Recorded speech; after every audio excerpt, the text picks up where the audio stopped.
Picture yourself standing on what is now the outskirts of Paris. The year is approximately 20,000 years ago, at the peak of the last glacial maximum, the coldest, driest, most extreme period of the last ice age, when ice sheets stretched from Scandinavia down through what is now northern Germany and Britain, was not an island, but a frozen peninsula attached to the European continent. The landscape around you bears almost no resemblance to the France of today. There are no forests. The Seine still flows nearby, but it is a different river than the one that runs through a modern capital city. Shallower in some places, braided across a wider floodplain in others, fed by glacial meltwater from ice sheets to the north and frozen solid for months each winter. The vegetation is sparse tundra and cold steppe, grasses, sedges, dwarf shrubs, isolated patches of hardy trees in sheltered valleys. The temperature in winter regularly drops below -20 degrees Celsius. The wind is constant, and somewhere nearby, a group of anatomically modern humans, the people who would eventually paint the caves at Lascaux, who were cognitively and physically identical to you, are managing to survive this. Not just surviving. Thriving in a technical sense, maintaining populations across Europe during conditions so extreme that most large mammals were retreating southward toward warmer latitudes. They have been here for thousands of years. They will be here for thousands more. And one of the most fundamental problems they are solving every single day, in ways that required sophisticated knowledge and practical skill in conditions that could kill them in hours if they got it wrong, is finding water. Not the kind of water finding that modern people occasionally think about when a tap stops working temporarily, and they realize with mild alarm that they don't know what they would do next. Systematic, daily, life-or-death water acquisition in an environment where liquid water was often frozen solid, where safe water sources were separated from dangerous ones by knowledge that took generations to accumulate, and where dehydration could kill faster than starvation while being simultaneously harder to recognize in cold conditions.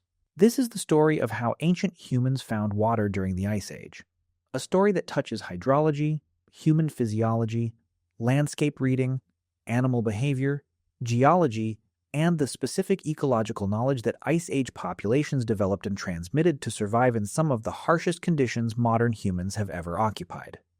Begin with the basic problem, because stating it clearly changes how the solution looks.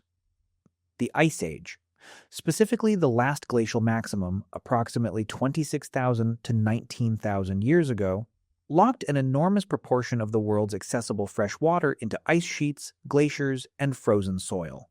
The ice sheets that covered northern Europe and North America were up to 3 kilometers thick in places, representing water that had been removed from the active hydrological cycle. Global sea levels were approximately 120 meters lower than today precisely because so much water was stored in ice. The world was dramatically drier than it is now, not because precipitation had ceased entirely, but because so much of the world's water was effectively out of circulation. In practice, this meant that Ice Age landscapes in mid-latitude regions like Europe had different water availability patterns than modern landscapes in the same locations. Rivers still flowed, but with different seasonal timing. Fed by glacial melt rather than consistent rainfall, they could flood dramatically in spring and summer while becoming dangerous to approach in winter when they might freeze solid or create unstable ice conditions. Springs existed, emerging from underground aquifers that the ice could not completely freeze, but their locations required knowledge to find, and their flows were unreliable. Lakes and ponds were present but often frozen for substantial portions of the year. Snow and ice were abundant, but presented their own complications as water sources. The physiology of cold environment dehydration is the first critical piece of context, because it explains why water finding in Ice Age conditions was more dangerous than it might appear. Cold weather suppresses thirst perception. The physiological mechanism is straightforward. Cold causes vasoconstriction in peripheral blood vessels, which increases central blood volume, which reduces the hormonal signals that produce thirst sensation. People in cold environments do not feel as thirsty as their actual hydration status warrants, which means they consistently underdrink relative to their needs unless they are actively monitoring their intake. Cold environments also increase water loss through respiration. Each exhaled breath in cold conditions is saturated with water vapor. The visible cloud produced by exhaling in cold air is water leaving the body. High levels of physical activity in cold conditions, the substantial energy expenditure required to stay warm, to process frozen food, to travel through snow and ice, to hunt large game, increase respiratory water loss substantially. Cold environments also tend to be dry in terms of relative humidity, increasing water loss through skin and respiratory surfaces relative to humid tropical environments. The combination of suppressed thirst, high respiratory water loss, and increased metabolic water requirements creates a physiological situation where Ice Age humans were at continuous risk of dehydration without feeling the urgency that would drive behavior in hot conditions. This makes water finding not just a logistical challenge, but a knowledge challenge. Ice Age humans needed to understand intellectually that they required water even when they did not feel particularly thirsty, and they needed reliable access to water sources to act on that understanding. Rivers represented the most obvious and most important water source for most Ice Age populations in mid-latitude regions, and the ecological knowledge required to safely use rivers in glacially influenced landscapes was substantially different from river use in temperate or tropical environments. Glacially fed rivers in Ice Age Europe did not behave like the spring-fed or rainfall-fed rivers of warmer climates. They were subject to dramatic and dangerous seasonal variation driven by the freeze-thaw dynamics of their upstream glacial sources. In winter, reduced meltwater input could allow rivers to freeze partially or completely, creating ice cover that might be thick enough to walk on in some locations and dangerously thin in others with no reliable way for the inexperienced eye to distinguish between them. Spring melt brought Jökulhlaups, sudden violent flood events caused by the rapid melting of accumulated ice that could make previously accessible river sections impassable and dangerous within hours. The spatial knowledge of reliable river access points, locations where the river could be approached safely year-round, where water could be drawn without ice hazard, where the banks were stable enough to approach without risk of collapse into freezing water, was accumulated across years of observation and transmitted through communities as a specific form of critical knowledge. These were not locations that could be improvised each time water was needed. They were established, known, taught, and remembered across generations because getting this knowledge wrong meant dying in a freezing river, rather than returning to camp with water. Springs were arguably the most valuable water resource in Ice Age landscapes, and their value was specifically related to their behavior in winter conditions that froze most surface water sources. Springs emerge from underground aquifers that maintain temperatures close to the annual mean air temperature of their region. In Ice Age Europe, this was cold, but the groundwater temperature was above freezing even when surface temperatures were far below zero. Springs therefore provided liquid water year-round even when every surface water source in the vicinity was frozen solid. Finding springs in an Ice Age landscape required multiple overlapping lines of evidence that experienced foragers learned to read simultaneously. Vegetation patterns around springs differ from surrounding vegetation even in sparse Ice Age tundra. Moisture-loving plants cluster near seeps and springs in patterns that experienced observers can read from a distance. In winter, the relative warmth of spring water creates zones where ice forms later or melts faster than surrounding areas, creating visible openings in ice cover or distinctive frost patterns on vegetation. The sound of flowing water persisting through ice cover can be detected by listening close to suspected seep locations. Animal tracks converging from multiple directions indicate a water source of reliable quality. The tracking of animal behavior to find water sources was one of the most systematically important ecological knowledge domains in Ice Age survival, and it operated through the same basic logic that experienced naturalists still use today. Animals need water and have found it. Their behavior reveals where it is. Large herbivores of the Ice Age, woolly mammoths, woolly rhinoceroses, reindeer, aurochs, horses, bison, giant deer, all required substantial daily water intake and had evolved their own landscape reading capabilities for finding water sources in the environments they inhabited. Their collective inherited knowledge about water source locations in specific landscapes was encoded in their movement patterns, their trail systems, and their daily behavioral rhythms. Observing reindeer movement in winter, for example, provides information about water source location because reindeer travel to water on reasonably consistent schedules from known grazing areas.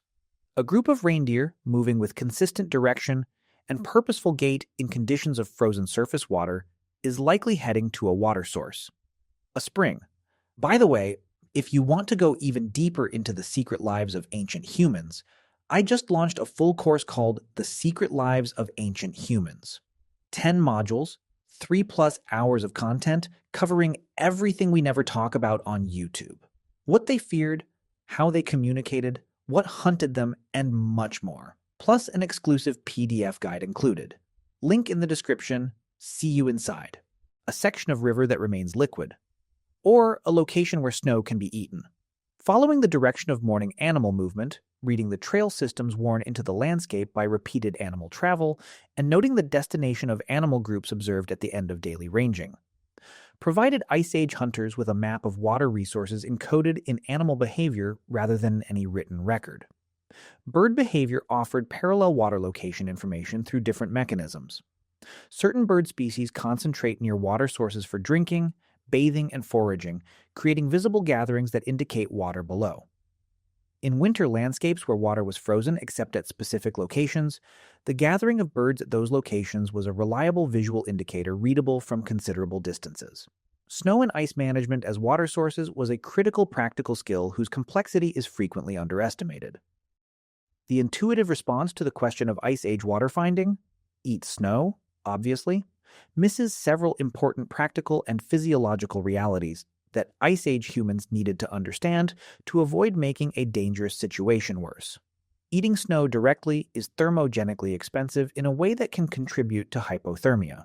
The body must warm the ingested snow from below freezing to body temperature, consuming metabolic energy that in cold conditions is already being heavily taxed for thermoregulation. Eating large quantities of snow while already cold can accelerate heat loss and contribute to dangerous cooling of the body's core temperature. Experienced cold environment survivors understand that snow should be melted before consumption rather than eaten directly whenever possible, preserving the metabolic energy that direct snow consumption wastes. Melting snow and ice for water requires fire or body heat, and fire management in Ice Age conditions was its own complex skill domain. Ancient fire-making technologies, flint and pyrite percussion, bow drill friction methods, and the use of fungal tinder materials required specific materials that were not always immediately available in every landscape. Maintaining fire across extended cold periods, protecting it from precipitation and wind while keeping it accessible, and rationing fuel in landscapes where combustible material was sparse all required knowledge and planning. The quality of snow and ice for water production is not uniform and required discrimination by experienced foragers. Fresh fallen snow, old compacted snow, glacier ice, river ice, and sea ice in coastal regions all have different salt content, biological contamination levels, and quality as water sources. River ice formed from surface water can carry sediment and biological contamination. Sea ice is not a usable freshwater source in its typical form because it retains salt from the seawater from which it forms. A dangerous mistake for someone unfamiliar with coastal ice environments who attempts to melt sea ice for drinking water under conditions of severe thirst. Glacier ice, by contrast, is typically high-quality freshwater with minimal contamination, formed from compressed ancient snow. The differentiation of these ice and snow types by experienced Ice Age foragers was essential practical knowledge in landscapes where the wrong choice of ice source could cause illness or fail to address dehydration.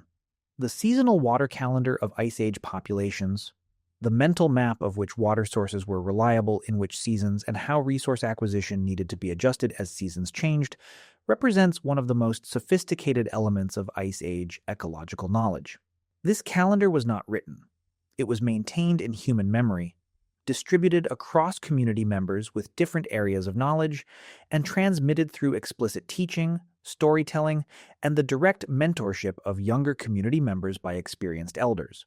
The temporal component of water knowledge in Ice Age landscapes was as important as the spatial component. A spring that flowed reliably in autumn might reduce to a seep in deep winter. A river section that was safely crossable and accessible in summer might be dangerously unstable in the spring thaw period.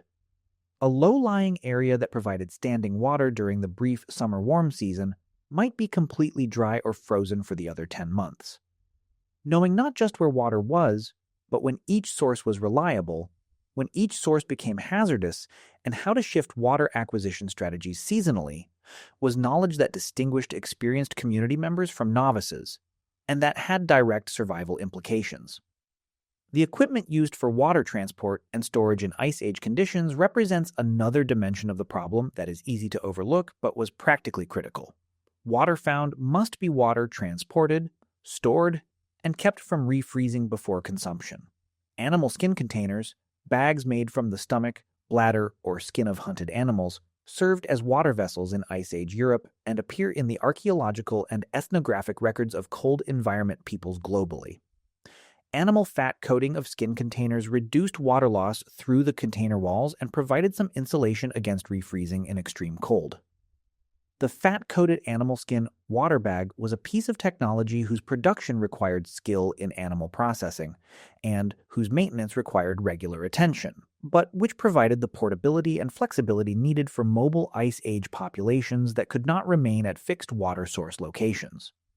Bone containers, sections of long bone from large mammals, served as water vessels and as cooking containers for snow and ice melting.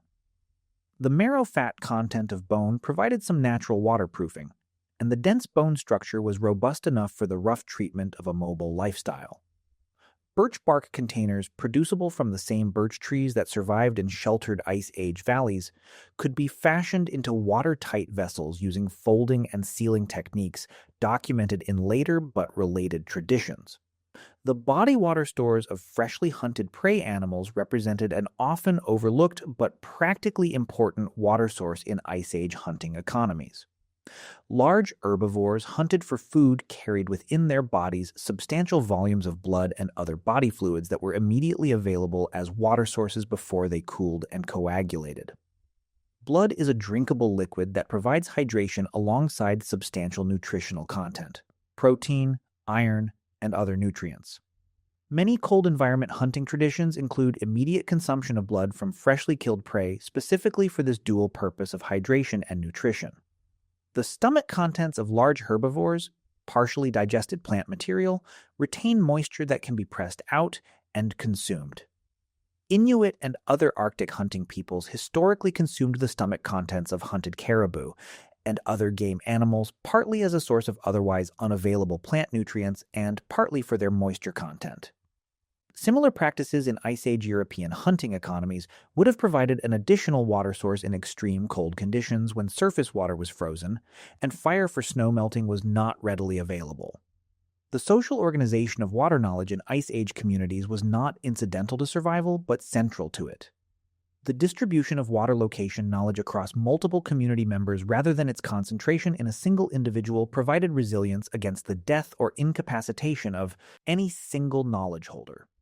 Communities where water knowledge was broadly shared recovered better from the loss of experienced members than communities where this knowledge was held by only one or two specialists. The transmission of water-finding knowledge across generations operated through multiple channels simultaneously. Explicit verbal teaching, storytelling, instruction, direct explanation of where to find water, when and what signs to look for, provided the conceptual framework. Direct experience under supervision, traveling with experienced community members to water sources, observing how they read landscape and animal behavior to locate water, practicing the evaluation of ice and snow quality under guidance, developed the practical perceptual skills that explicit teaching could describe but could not fully transmit without embodied experience. Archaeological sites from the last glacial maximum in Europe show consistent patterns of settlement relative to water sources that reflect the importance of water access in site selection.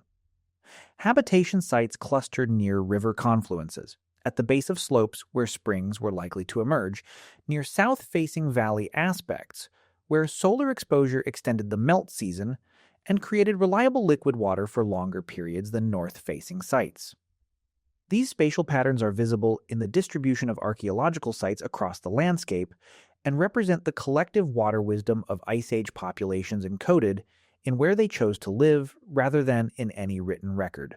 The spatial relationship between habitation sites and river crossings is particularly informative.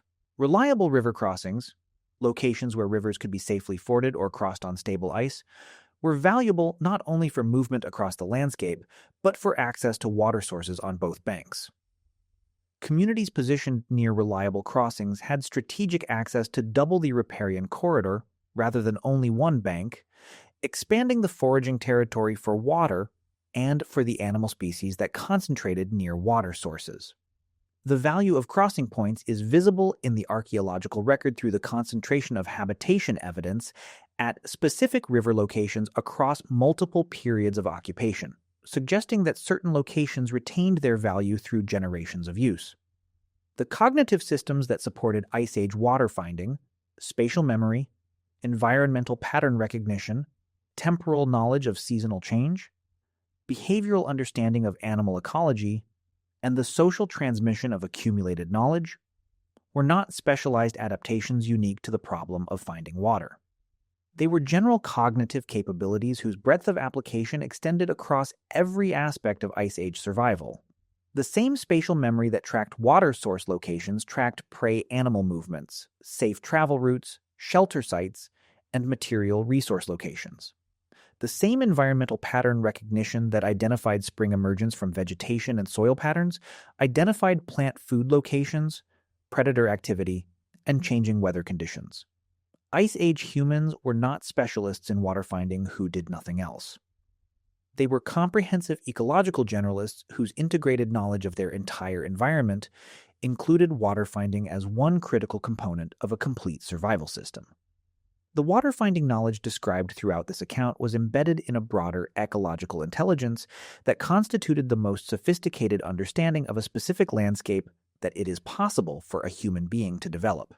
The kind of intimate, embodied, multi-generational knowledge of a place that accumulates when the same people inhabit the same landscape through the same seasonal cycles for thousands of years. Modern people moving through Paris on a hot day stop at a water fountain or buy a bottle from a shop and give approximately zero thought to where the water came from or how it arrived. The cognitive load of water acquisition has been engineered out of modern life so completely that most people would struggle to locate drinkable water within walking distance of their homes if the infrastructure that delivers it were to stop working. 20,000 years ago, on those same hills above that same river, people were solving that problem every day with the most sophisticated ecological intelligence that human cognition is capable of producing. They found the water. Every day, in the coldest landscape that modern humans have survived, they found the water. And it was not luck. Never luck. It was knowledge accumulated, transmitted, and refined across thousands of years of people paying very close attention to a landscape that would kill you if you stopped paying attention.